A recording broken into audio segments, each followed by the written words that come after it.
Hi guys, this is GSMDome.com and I'm here with a handset known as the Allview X3 Soul. It's the locally integrated version of a handset known as the Gionee S6, and it was considered an early flagship till Allview decided to launch the Allview X3 Pro. We'll discuss later on. So the original version, the Gionee S6, debuted in November last year and it's priced right now at $300. We have already reviewed the X3 Soul Mini and this is the X3 Soul. It's a slim metal high-end phone and now it's time to talk about the design.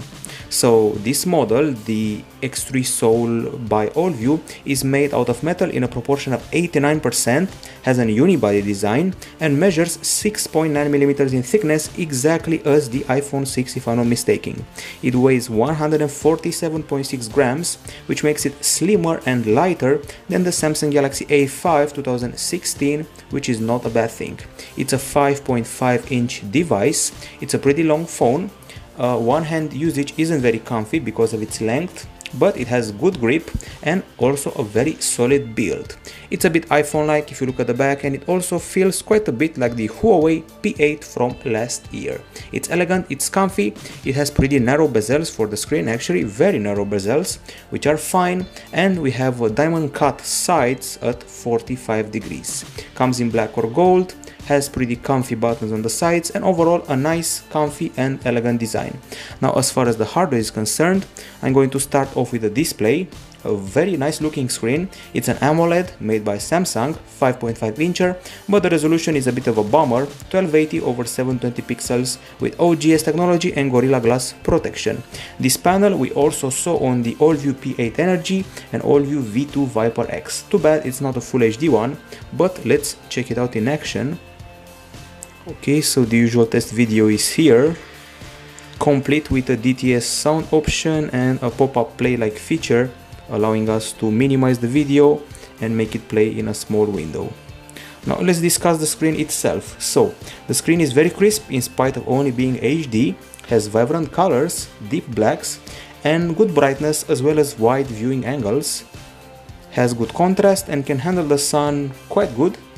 But I have to mention that these black borders, well, those I do not fancy at all. Now the pixel setup here is quite unusual. I've seen it once or twice before, so let's check it out. This is the pixel setup. As I said, it's unusual. It's an RGB one, but there is a blue sub-pixel here. There is a blue pixel, the main pixel, with two sub-pixels, one green and one red. It was first used on the Samsung Galaxy Note 2, and apparently Samsung took that decision because this panel lasted longer than a regular AMOLED apparently. So, blue pixel with two sub-pixels, that's the setup. Now as far as the brightness goes, we measured with a lux meter and achieved 462 lux units, which is good, especially since we beat the Huawei Mate S and the LG G4. Obviously, we have some special settings for set display. Included here, we got adaptive brightness, economical backlight, font size, sleep, and finally LCD effect with neutral, cool or warm. I recommend you don't change those because neutral is quite well calibrated. So overall a very solid screen, too bad for the HD resolution and the black edges. Now as far as the CPU is concerned, we're dealing here with an octa-core MediaTek MT6753 clocked at 1.3 GHz. That CPU was launched in the fall of 2014 and it's accompanied by the Mali T720 GPU as well as 3 GB of RAM. As you can see, we have no lag, and when it comes to gaming we can easily run complex games like Nova 3. And this handset also offers, aside from the 3 GB of RAM, well, it offers 32 GB of storage, microSD card slot with support for up to 128 GB, and that storage is offered as a SIM replacement. So the SIM tray can either hold two SIMs or one SIM and one microSD. The interface has no lag, it's a very fluid UI, performance is good, and we're ready to run a game that takes up 2 GB of space, more than 2, comes from Gameloft, and it's called Nova 3. Sort of a benchmark game. It's a few years old, but still pretty hardcore in the graphics department. Okay, strangely it wanted me to download the game in spite of the fact it was already installed and I already played a level or two, but anyways, let's check it out. Once again, a 2 GB game, so taking a while to load all those nifty textures. Campaign, continue, and here we go.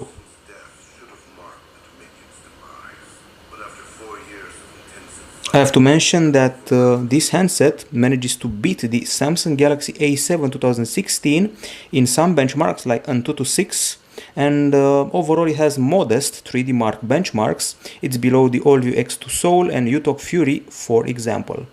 Still, at least it beats the HTC One A9 in GFX bench, so that's no small feat. Overall, I'm happy with the performance, and I'm ready to show you some nice graphics in Nova 3. Finally, here we are. Okay, time to shoot or get shot at. Shotgun is here.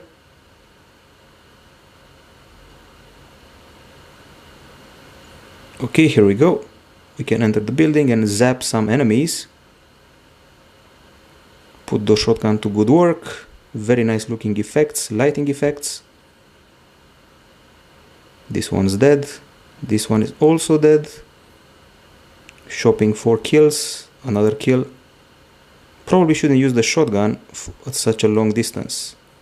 Okay, maybe throw a grenade. They were blown to bits. They were thrilled to see me, and now they're not. Okay, even more foes. Even more grenades, and you get the gist of it. This shooter works and runs perfectly. And guess what? In spite of this being a slim and metal handset, you'd say that it probably overheats. Well, it doesn't overheat, and that's always good news. So after playing the game Riptide GP2 for 15 minutes, the temperature got barely to 35.8 degrees Celsius, and I guarantee that even playing Nova does not overheat this phone, so it can handle the pressure pretty well. Now, as far as the acoustics are concerned, we're getting here two grills, but only the right one is the speaker for the music. We have two music apps. There's music, there's play music, but we decided to go with the standard one.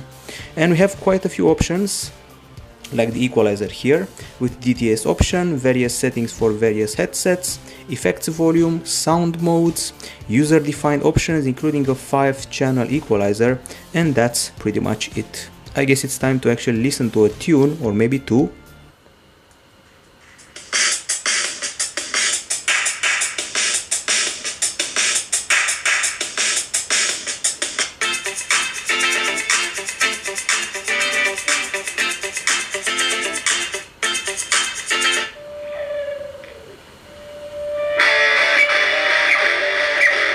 Okay, so you get the gist of it. So we're dealing here with so-so volume. I have to say I'm not very impressed by the volume, although we do have a volume strengthening feature here. Clarity is good. The bass didn't exactly feel very strong, and overall the experience was fine, but we wanted more bass and more volume if possible.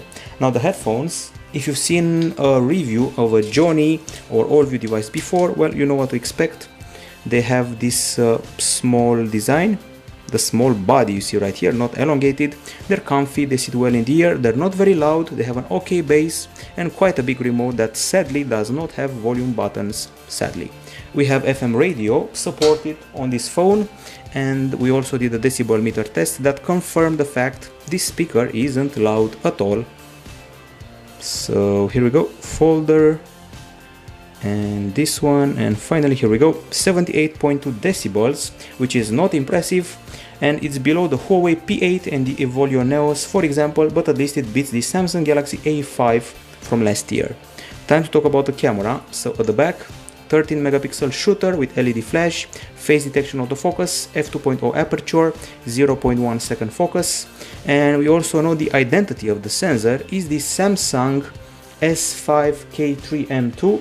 It may not mean much to you, but it's the same sensor from the Xiaomi Mi 4C and the OnePlus X, which is no small feat. The front camera is a 5 megapixel unit, and the camera app opens up fast, and the interface is typical for an Allview or Gionee handset. We got these options here for capture like Face Beauty, Professional, Magic Focus, and Normal, HDR, Super Photo that can interpolate a few shots, pick notes, scan, and GIF, and that's pretty much it. With Magic Focus you can refocus. With Professional we have some extra options to tweak like exposure, ISO, focus, shutter, and all that. And here we have more resolution, anti-banding, and that's pretty much it in a nutshell. Now the actual capture experience, well, the zooming is pretty fluid, and now let's see what the other options are. So among the appeals here are the fact that we have very fast picture taking, but the focus isn't exactly fast or not as fast as I like it. And you can also film up to Full HD using this handset, so no more than Full HD.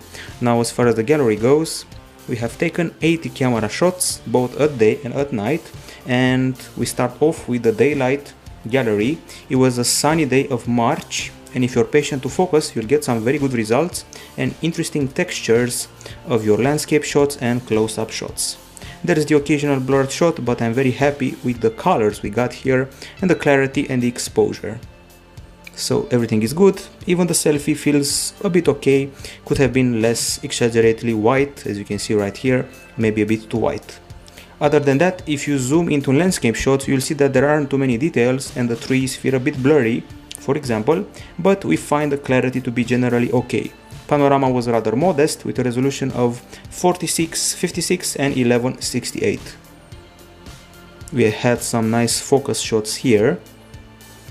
We play with the focus on this small statue, we focused on it or on the background and alternated between them, showing that the magic focus trick really works. Nice close-ups, and once again nice texture. You wouldn't say there is a spider web here, but here we go, there is a spider web, you couldn't see it without zooming in. Okay, other things to mention, we have the super photo option that takes shots with interpolation and a huge resolution, 9312 over 6976. Good close-ups, great focus, and excellent flower texture here. You can feel the humidity of the petal, although at first sight you couldn't see it. HDRs are also good, and aside from some oversaturated colors and the details in landscape, I would say we're doing fine. When it comes to nighttime shots, I would only go ahead and call them reasonable for a $300 phone. Those without flash are very blurred, those with flash are pretty reasonable, and colors look quite good. I would put this phone above the Samsung Galaxy S4 and the HTC Desire 820, and pretty much on the same level as the Allview P8 Energy, because they share the same camera, but this one seems to have improved exposure only a little bit. Now if you want to talk about the video, well, we filmed in Full HD at 30 frames per second in MP4 format and with a 14 mega per second bitrate. Sadly, the videos were rather not so clear, a bit shaky, exposure change was rather poor, but the microphone was fine. We registered pretty okay colors, and when zooming in, there was heavy quality loss, sadly. Let's find one more video. We got this one here. And once we took the nighttime videos, well, everything dropped. The frame rate dropped to 16 frames per second, bitrate to 9 mega per second, everything was poor and grainy, but you'll see those samples in the full text review in order to, well, let's not say enjoy them, but rather go through them and see what I mean. While the photo capture made us pretty happy for the price tag we just mentioned, the video capture is a bit underwhelming even for this price, and I feel that my very own iPhone 5 can film much better. Time to talk about other things like the web browser, and I'm going to access gsmdome.com here. Here we go. Mid-level speed, I'd say, but at least the website loads totally, nothing left to load, and the virtual keyboard is the stock one from Lollipop. Sadly, the browser's prowess is not confirmed by the benchmarks that are rather unimpressive when it comes to results of the browser.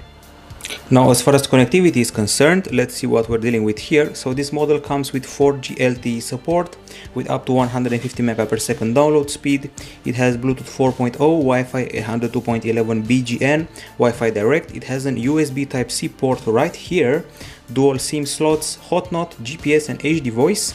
It also delivers good signal, good voice quality and pretty loud calls. The speed test we did for the Wi-Fi section, well, resulted in these results, with 24 mega per second in download and 22 in upload, so I'd say we're doing fine. Now let's see how the battery is doing. Probably the best aspect of the phone is its battery. Lithium polymer, 3150 mAh. When it comes to video playback, a huge, and I mean huge surprise, 12 hours and 1 minute. We beat the Galaxy Note 5, iPhone 6 Plus, we're pretty much there, and we beat the Galaxy S6 Edge Plus, so incredible feat. for $300 phone. In PC mark, 8 hours and 31 minutes, great, once again beating the Galaxy Note 5 and Galaxy S6 Edge Plus.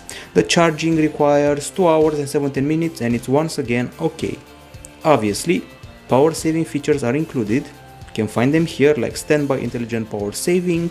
We got power manager with normal mode, power saving mode and extreme saving mode, and those are pretty much it, unless I'm missing something, like the smart power saving at night and smart cleaning. So overall, excellent battery, not much to object about here. Now if you want to talk about the OS, this is Android 5.1 Lollipop. It's pretty much stock, but it has its customizations. We have some very nice looking widgets that you can see right here, divided into subsections. Multitasking is still triggered by a carousel, plus this option to shut down everything and clean the RAM. And then we have swipe down for notifications and swipe up for the quick settings, including 4 shortcuts towards the most used apps.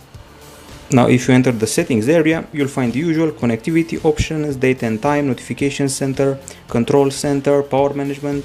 But the interesting bit is the advanced settings with smart gestures here, like smart dial, pause alarm, black screen gestures where you draw a pattern to access the menu quickly. We got suspend button, which is a floating widget with extra virtual buttons, and that's pretty much it as far as the interesting stuff goes. Now if you want to talk about the pre-installed apps, well, I counted them. There are 46 of them, which is quite a bit, almost in bloatware territory. Things to remember here: Bitdefender mobile security, Chameleon, which takes color from the environment using the camera, creates a theme. We got a child mode, we got a compass, let's see what else, and the system manager that may come in handy sometimes to clean up your memory, power and traffic. Okay, time for the verdict. This phone is called the Allview X3 Soul and is the locally Romanian integrated version of the Gionee S6, as some people may know it, especially in China and India. So on the pro side, it's an elegant phone, a comfy phone, very slim, has a good display, doesn't have any lag, has okay performance, there is no overheating, and provides a good camera for the price, and I mean here photo especially, not exactly video. And then there is the selling point, the incredibly great battery. On the con side, the screen resolution should be higher and the phone could be louder, so the speaker could be better, and the video capture was unimpressive, and finally quite a few apps pre-installed. Now the Gionee S6 is a very solid Samsung Galaxy A7 2016 rival and Huawei P8 rival. Too bad for the screen resolution and video capture, otherwise it's a great phone with a great battery. It's possibly the best battery you can find on a phone that measures less than 7mm in thickness, so that's something to remember. This is it from GSMDome.com. Bye bye.